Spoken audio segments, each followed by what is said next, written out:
Merci infiniment à Norman. Maintenant, je vais laisser la parole à Yola Cora, qui va nous parler des liens entre les différentes discriminations, notamment le spécisme, le sexisme, etc. Merci Yola. Merci à tous d'être venus, c'est vraiment magnifique de vous voir tous ici. Sans chacun de vous, cette lutte serait bien plus difficile. Et j'aimerais commencer par vous lire un témoignage. J'ai été séparée de ma famille très jeune. Emprisonnée pendant plusieurs années, je ne sortais jamais à l'air libre et je ne recevais que les soins les plus primaires, juste assez pour rester en vie. Régulièrement, des hommes venaient pour me violer. À la suite de ces viols, je suis tombée enceinte. Quand j'ai accouché, mon enfant m'a été enlevé immédiatement. On nous a séparés malgré nos cris et nos pleurs. Je ne l'ai jamais revu. J'ignore ce qui lui est arrivé et les hommes sont revenus me violer. Ce témoignage aurait pu provenir d'une jeune fille kidnappée pour un réseau de prostitution et qui serait tombée enceinte par malheur. Mais il aurait tout à fait aussi pu provenir d'une vache élevée pour son lait, si elle avait les moyens de parler notre langage. L'insémination artificielle est semblable à un viol. La vache est prisonnière. Dans les deux cas, l'individu a été exploité du fait de son sexe, femelle. De la même manière, les poules sont exploitées pour que les humains puissent manger leurs œufs, qui ne sont autres que leurs ovules. Les animaux femelles sont exploités plus longtemps que les mâles en raison de leur capacité reproductrice et de ses conséquences, les petits, le lait, les œufs.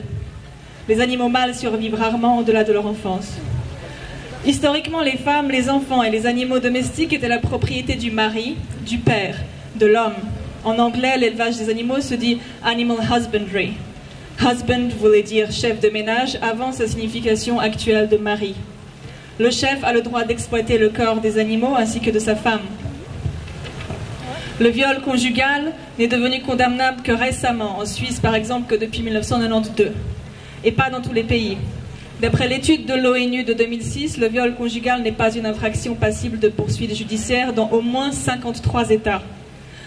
En moyenne dans le monde, près d'une femme sur 5 sera victime de viol ou de tentative de viol au cours de son existence.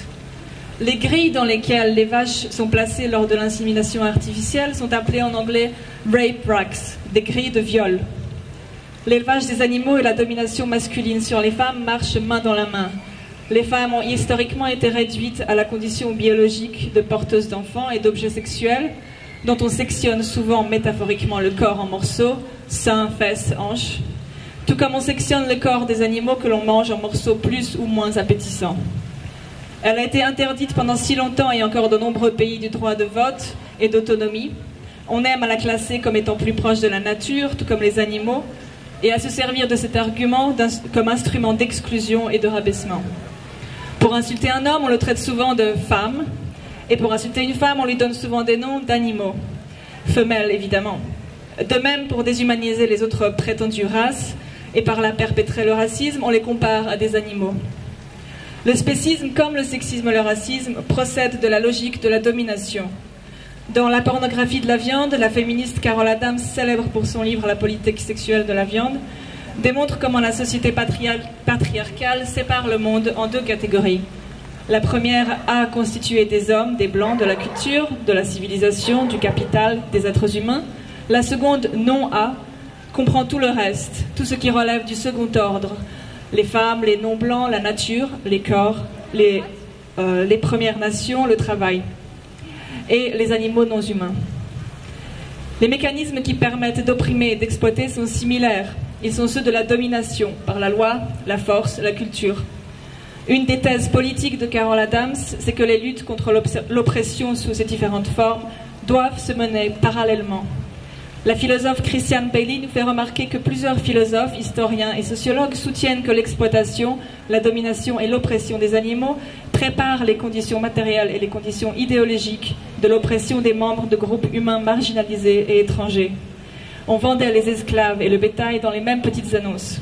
La façon dont on marquait au fer chaud les esclaves est encore utilisée pour les animaux. Dans son livre Un éternel Treblinka, Charles Patterson montre comment la chaîne de montage des usines automobiles Ford, inspirée des abattoirs de Chicago, a fourni le modèle pour les camps de concentration nazis. Patterson soutient également que la domestication des animaux a posé les bases des théories raciales européennes et américaines. Christian Bailey remarque qu'il suffit en effet de penser au fait que la notion de race à l'intérieur d'une espèce nous est venue de la sélection génétique des animaux domestiques. Il est crucial d'ouvrir les yeux sur toutes les formes d'oppression et d'injustice.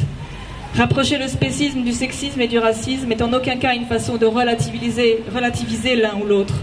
Au contraire, c'est montrer que toutes les injustices sont liées et permettent aux autres de durer.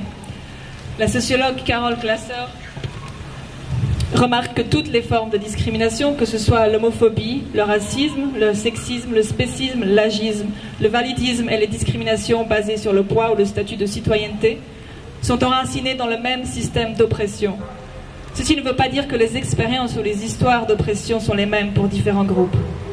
En effet, l'oppression n'a jamais le même visage. C'est pourquoi il est difficile pour les groupes opprimés de reconnaître les façons dont leurs oppressions sont similaires et peuvent en fait se renforcer l'une l'autre. Différents groupes ont différentes histoires et expériences quotidiennes d'oppression. De plus, au sein de chaque groupe, l'oppression et la discrimination est différemment vécue par chaque individu. Carol Glasser souligne qu'il est nécessaire de reconnaître que différents types d'oppression se renforcent mutuellement. C'est ce que la sociologue féministe noire Patricia Hill Collins appelle la matrice de la domination. Il est temps que nous dénoncions toutes les injustices afin de mieux les combattre toutes. Les animaux sont depuis des siècles à la merci des humains, dont le seul but de satisfaire des désirs et une exploitation injuste. Nous avons été conditionnés culturellement à croire que tout ce qui est légal est juste. Nous voyons bien par l'évolution de l'histoire et des droits que c'est faux. Il appartient à chacun de questionner ses croyances, ses habitudes, son comportement et son impact sur le monde. Mais il appartient aussi, surtout, à nous tous de réagir collectivement, publiquement, politiquement à l'injustice. Ouvrons les yeux sur la souffrance de tous. Disons enfin non au spécisme. Merci.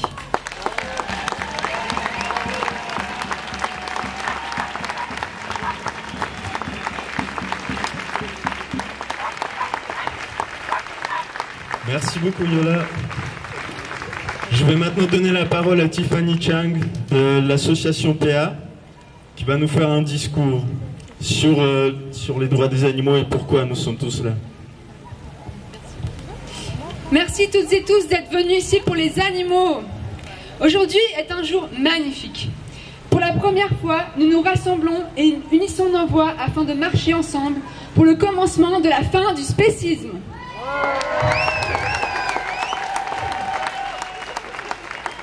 Il y a près d'un demi-siècle, Richard Ryder a mis un nom sur la discrimination selon l'espèce, le spécisme. Par analogie au racisme et au sexisme, le spécisme désigne l'idéologie qui considère que la vie et les intérêts des animaux peuvent être négligés uniquement parce qu'ils sont d'une autre espèce. Être contre le spécisme, c'est reconnaître que l'appartenance à l'espèce humaine n'est pas un critère pertinent de considération morale. Être pour la fin du spécisme, c'est réaliser que les autres animaux veulent aussi éviter la souffrance et la violence et que nous devons donc agir pour la construction d'un monde juste pour tous les êtres sensibles. Un intérêt est un intérêt, quel que soit l'être dont il est l'intérêt. Le principe d'égalité de considération des intérêts implique donc de prendre en compte également les animaux. Le spécisme consiste à sacrifier les intérêts les plus importants d'individus d'autres espèces dans le but de favoriser les intérêts les plus futiles des individus de notre espèce. Or, en utilisant la raison, on comprend clairement que l'intérêt d'un être sensible à vivre sa vie la plus longue et la plus heureuse possible a bien plus d'importance qu'une habitude vestimentaire ou un plaisir gustatif de quelques secondes. Les animaux ressentent le plaisir et la souffrance, éprouvent des émotions, possèdent une mémoire, une personnalité propre. Ils sont donc des individus à part entière, des sujets d'une vie. En tant que sujets, ils ont l'aptitude d'initier des actions à la poursuite de leurs désirs et buts. Ils peuvent également nous faire comprendre leurs envies et préférences. Et il est facile de constater qu'aucun animal ne souhaite être enfermé contre son gré dans un camion le transportant à l'abattoir.